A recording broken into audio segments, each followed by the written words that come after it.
All right, Shalom. First and foremost, I want to start off by giving all praises and glory and honors to Yahweh, Bahashem, Yahweh Shai, Bahashem, Marakah Kodash, and double honors to the apostles and elders of Great Millstone who well.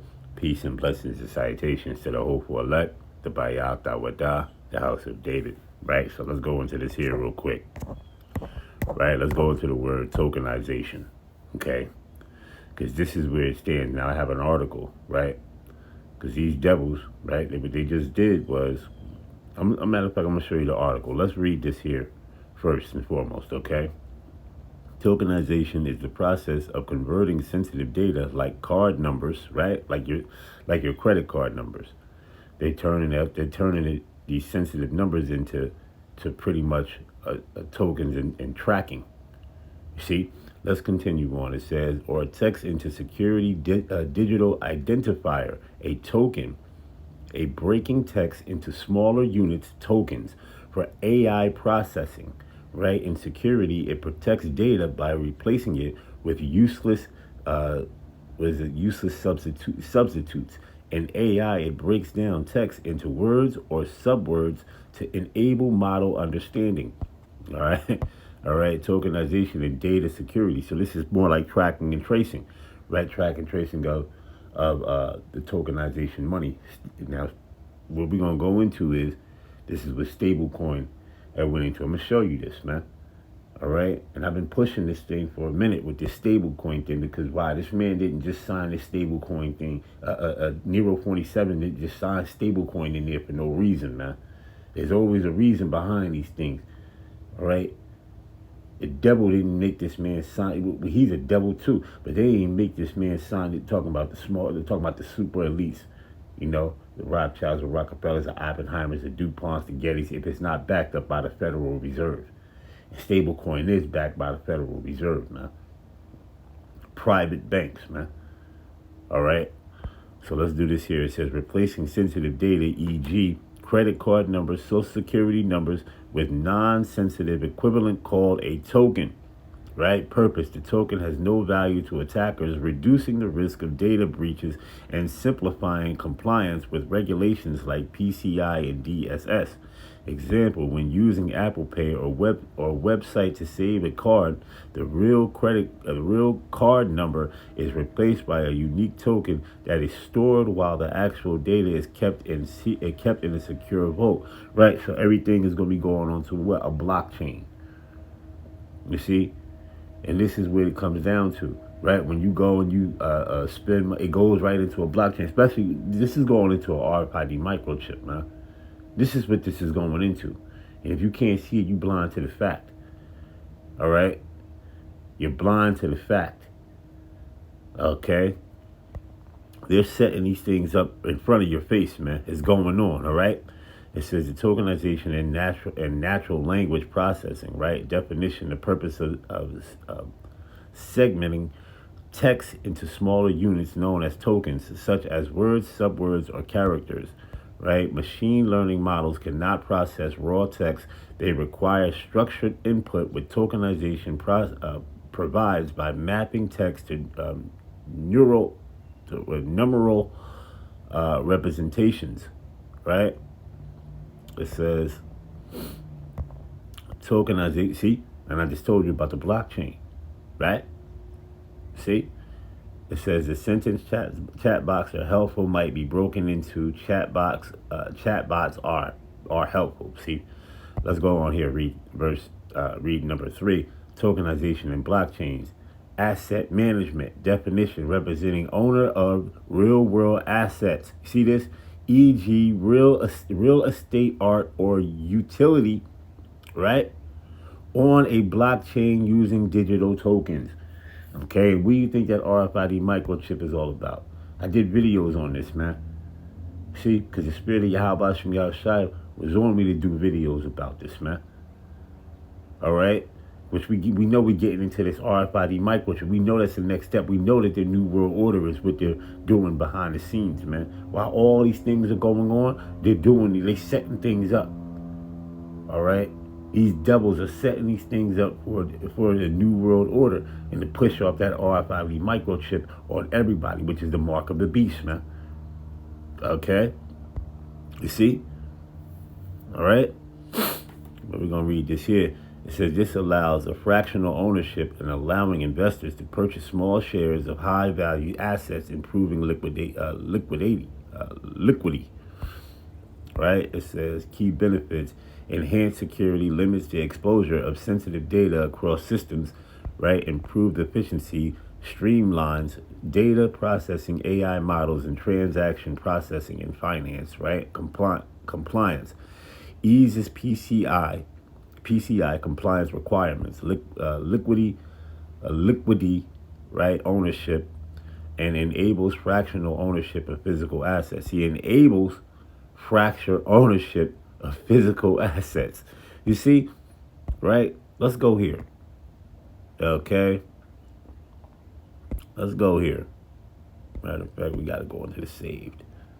That's where I have it at. Right here. So now this happened right here on March 21st. Right? So this is tokenization hearing confirmed. Clarity Act stablecoin deal done. In principle, big week for crypto. Clarity Act. Okay, let's go down here. Let's read some of this. It says 2 things happened in Washington this week that the crypto industry has been waiting years for and arrived at the same time. The House Financial Services Committee has scheduled a hearing titled Tokenization and the Future of Securities, modernizing,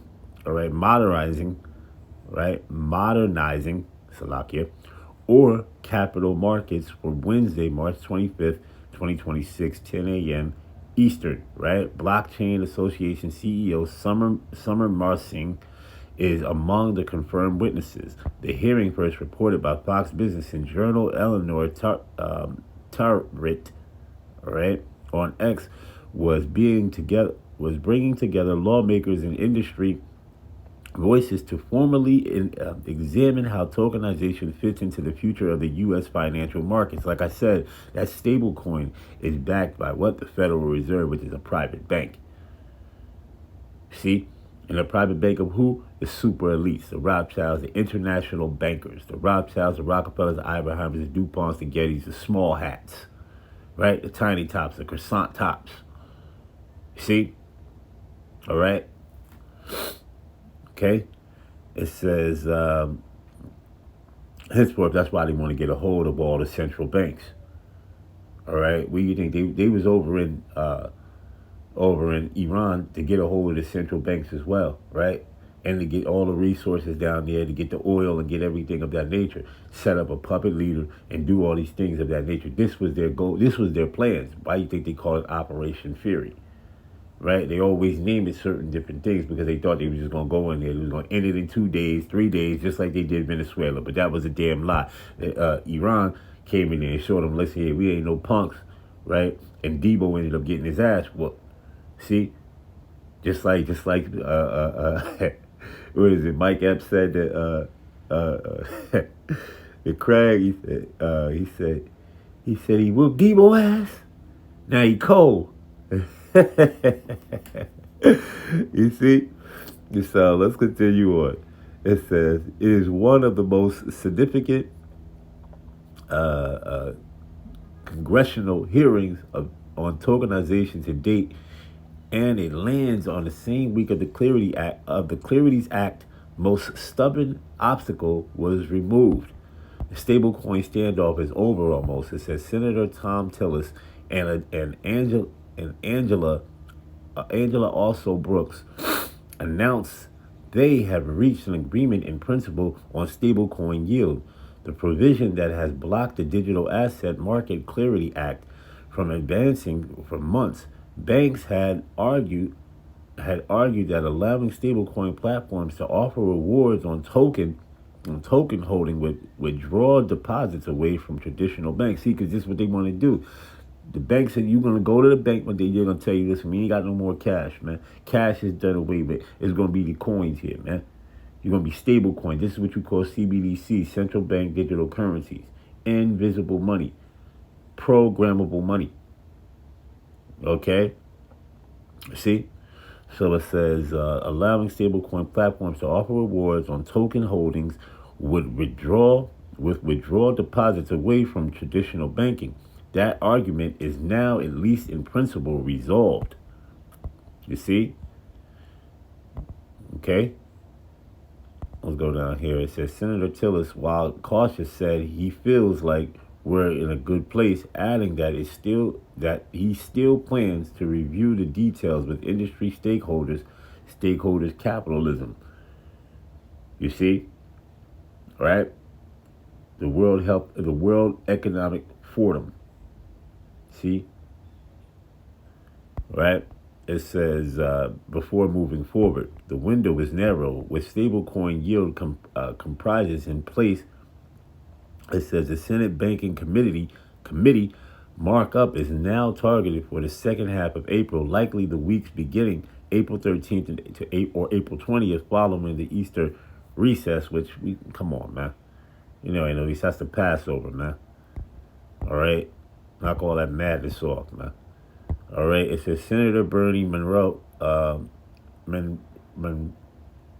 Morano, right, has been directed about the stakes. It says if the bill does not pass by May, digital assets legislation may not move again for the feasible future. It's going to pass, right, because these devils are going to pass that thing because they're trying to get their new world order up and running, right? They want to chip everybody, man. Let me get you this here scripture. All right? Let me get you this here scripture. See? Revelation 12 and 12. Right? Revelation 12 and 12. All right, it says, therefore rejoice, ye heavens, and ye that dwell there, and ye that dwell in them. Woe to the inhabitants of the earth and the sea, and of the sea, for the devil has come down on you, having great wrath, because he knoweth that he had but a short time. That's right. He know he had but a short time. Let me get Job 14 and 5. Job 14 and 5, it says, seeing his days are determined, the number of his months are with thee, thou hast appointed his bounds, and he cannot pass. So this man is moving fast. He's moving quickly to try to get his new world order up and running, because Yahweh Bashim Yahushai is going to obliterate this man. He's going to obliterate this kingdom. See? Yahweh Bashim Yahushai is going to get rid of this place, man. He's going to make a speedy riddance of this place. All right? So let's go back in here and let's read some more of this here. Then we're going to go on to Revelation, the 13th chapter. We're going to go on to Revelation, the 3rd chapter, right? Because we know, like Jacob's trouble, when you're in the midst of it, things going to ramp up. And this is a part of Jacob's trouble. This all falls in line. This all falls in line, man. With Jeremiah 30 and 7, 2nd Ezra 16, 2nd Ezra 15, 2nd Ezra 16, right? Daniel 12 and 1. See? Revelation 3 and 10, Revelation 2 and 10. See?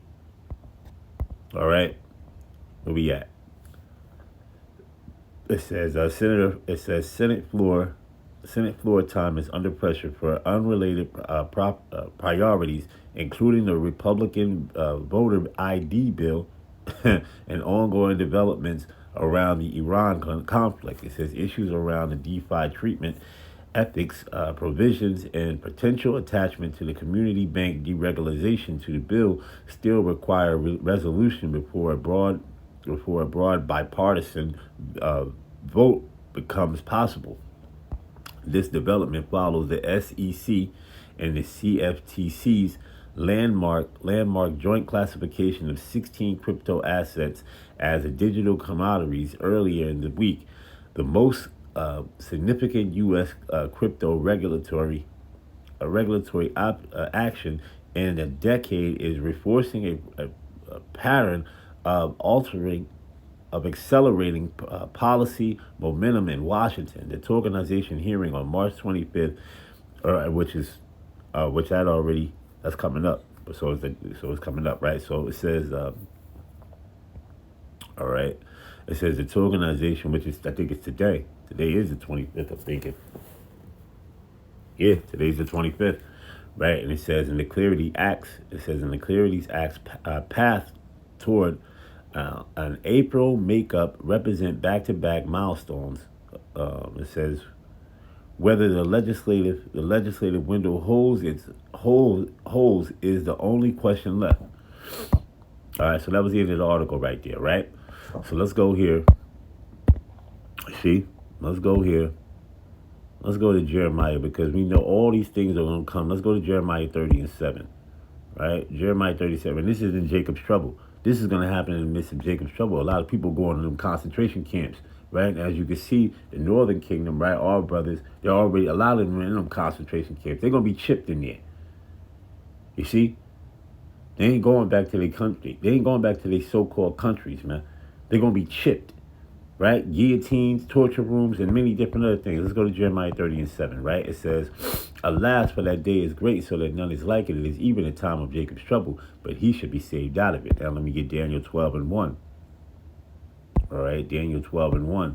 It says, and at that time shall Michael stand up, the great prince, which standeth for the children of thy people, and there shall be a time of trouble, right? Jacob's trouble, such as never was since there was a nation, even to that same time, and at that time thy people shall be delivered, every one that shall be found written in the book. You see? So let me go over to Revelation, 2nd chapter, and the 10th verse. Right? It says, fear none of those things which thou shalt suffer. Behold, the devil shall cast some of you into prison. And those prisons are concentration camps. Right? Like I told you, they're going to have torture rooms in there. They're going to have chipping centers in there. Right? Guillotines and many different other things like that. Red list, blue list, yellow list. Okay? Let me turn this up a little bit. Right? It says, that ye may be tried. Tried by what? That RFID, that mark of the beast, man. The RFID microchip. Right? It says, and ye shall have tribulation 10 days, right? Which is completion, right? It says, and be thou faithful unto death, and I will give thee a crown of life. You see, and I will give thee a crown of life. Let's go over to the 3rd chapter, right? In the 10th verse. It says, because thou hast kept the word of my patience, I will also keep thee from the hour of temptation, right? Which shall come upon all the world. See, we're all going to be tried, man.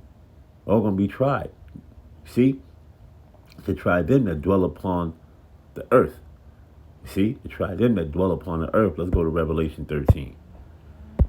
Revelation 13. Let's jump right down to it. Let's get right into it.